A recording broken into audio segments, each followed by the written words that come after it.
Hello guys, എല്ലാവർക്കും എൻ്റെ YouTube ചാനലിലേക്ക് നല്ലൊരു നമസ്കാരം. പിന്നെ ഇന്നത്തെ ജീവിതശൈലി രോഗങ്ങളെക്കുറിച്ചാണ് എനിക്ക് നിങ്ങളോട് ഷെയർ ചെയ്യാനുള്ളത്. മറ്റൊന്നുമല്ല, ഇപ്പം മിക്ക ആളുകൾക്കും തന്നെ ഈ കൊറോണയുടെ വാക്സിൻ എടുത്തതിന് ശേഷം മരണങ്ങളെല്ലാം കൂടിക്കൊണ്ടിരിക്കുന്ന ഈ സാഹചര്യത്തിൽ നമ്മൾ പരസ്പരം എന്താ പറയുക, എല്ലാ കാര്യങ്ങളും തന്നെ ഷെയർ ചെയ്യണമെന്ന് തന്നെയാണ് പറയുന്നത്. നമുക്ക് വർഷത്തിലൊരിക്കലും ഒരു ബോഡി ചെക്കപ്പും അത്യാവശ്യമാണ്. അതുപോലെ തന്നെ പ്രഷർ ഷുഗർ ഇല്ലാത്ത ആളുകളില്ല. ചെറിയ കുട്ടികളിൽ പോലും ഇപ്പോൾ പ്രഷർ ഷുഗർ എല്ലാം കണ്ടുവരുന്നുണ്ട്. അപ്പോൾ അതിനൊക്കെ കുറേയെല്ലാം നമ്മൾ കൺട്രോൾ ചെയ്തെങ്കിൽ മാത്രമേ നമുക്ക് ഈ ജീവിതത്തിൽ നമുക്ക് വിജയം നേടാൻ പറ്റുള്ളൂ. എങ്കിലും നമ്മൾ എത്രയെല്ലാം നമ്മൾ ശ്രദ്ധിച്ചാലും ചില രോഗങ്ങൾ, ജീവിതശൈലി രോഗങ്ങൾ നമ്മൾ മാറുകയില്ല. എങ്കിലും പ്രകൃതിദത്തമായ പല കാര്യങ്ങളും നമുക്ക് ചെയ്യേണ്ടതായിട്ടുണ്ട്. അതുപോലെ തന്നെ ഇപ്പോൾ കാലാവസ്ഥ ചേഞ്ച് ആകുമ്പോൾ പലർക്കും പല അസുഖങ്ങൾ പിടിക്കുന്നു. അതുപോലെ അപ്പോൾ ഇന്ന് നിങ്ങൾക്ക് ഞാൻ പരിചയപ്പെടുത്തുന്നത് മറ്റൊന്നുമല്ല, ഒരു പഴമാണ്. ഈ പഴം നിങ്ങൾ കണ്ടിട്ടുണ്ടാവുമല്ലോ.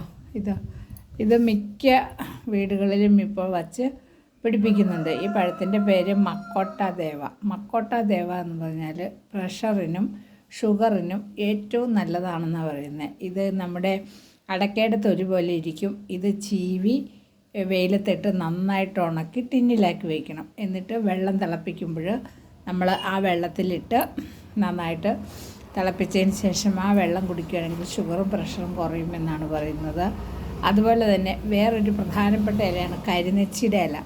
കരിനെച്ചിയുടെ ഇലയ്ക്ക് ഭയങ്കര ഗുണമാണ്. കാരണം നമ്മുടെ ശരീരത്തിൽ നീർക്കെട്ടോ വേദനകളോ ഞരമ്പുകൾക്കെല്ലാം വല്ലാത്ത വലിച്ചിൽ അങ്ങനെയുള്ള എന്തെങ്കിലും ബുദ്ധിമുട്ടുണ്ടെങ്കിൽ വെള്ളം തിളപ്പിക്കുമ്പോഴോ ഒരു 2 തണ്ടിട്ട് വെള്ളം തിളപ്പിച്ച് കുളിക്കുന്നത് വളരെ നല്ലതാണ്. അതുപോലെ തന്നെ ഞെരിഞ്ഞിലിൻ്റെ വെള്ളം കുടിക്കുന്നത് ഫാറ്റി ലിവർ കുറയ്ക്കാനും യൂറിൻ നന്നായിട്ട് നമുക്ക് പോകുന്നതിനും അതുപോലെ ശരീരത്തിന് വേണ്ട എല്ലാ ഇതിനും ഞെരിഞ്ഞിലിൻ്റെ വെള്ളം കുടിക്കുന്നത് നല്ലതാണ്. അപ്പം ഞാൻ ഇന്ന് നിങ്ങൾക്കായിട്ട് ഷെയർ ചെയ്യുന്നത് ഈ മക്കോട്ടപ്പഴത്തിൻ്റെ കാര്യങ്ങളാണ്. ഇത് എൻ്റെ കൂട്ടുകാരിയുടെ വീട്ടിൽ നിന്ന് കൊണ്ടുവന്നതാണ് കേട്ടോ. ഇവിടെ മരമില്ല. ഇതിൻ്റെ മരത്തിൻ്റെ ഇല എന്ന് പറഞ്ഞാൽ ഏകദേശം നമ്മുടെ ഈ റംബുട്ടാൻ്റെ ഇല പോലെ ഇരിക്കുന്നത്, ആ തൈ പോലെയാണ് ഇരിക്കുന്നത്. അതിൻ്റെ തണ്ടിലാണിത് നിറച്ചുണ്ടാവുന്നത്. ഇത് പഴുത്ത് കഴിഞ്ഞാൽ താനെ ഉതിർന്ന് താഴെ വീണ് കിടക്കും. അപ്പം ഈ പഴം വളരെ നല്ലതാണെന്നാണ് പറയുന്നത്. ഞാനും ഒന്ന് പരീക്ഷിച്ച് നോക്കാമെന്ന് കരുതിയാണ് കൊണ്ടുവന്നിരിക്കുന്നത്. പ്രഷറുണ്ട്, കൊളസ്ട്രോളുണ്ട്, അത്യാവശ്യം എനിക്ക് ഇതുണ്ട്, തൈറോയ്ഡ് ഉണ്ട്. അപ്പം ഒന്ന് കഴിച്ച് നോക്കട്ടെ. നിങ്ങളും ഇത് കഴിക്കണം കേട്ടോ. അപ്പം പ്രകൃതിദത്തമായ കുറേ കാര്യങ്ങളെല്ലാം നമ്മൾ ശ്രദ്ധിക്കുന്നത് വളരെ നല്ലതാണ്.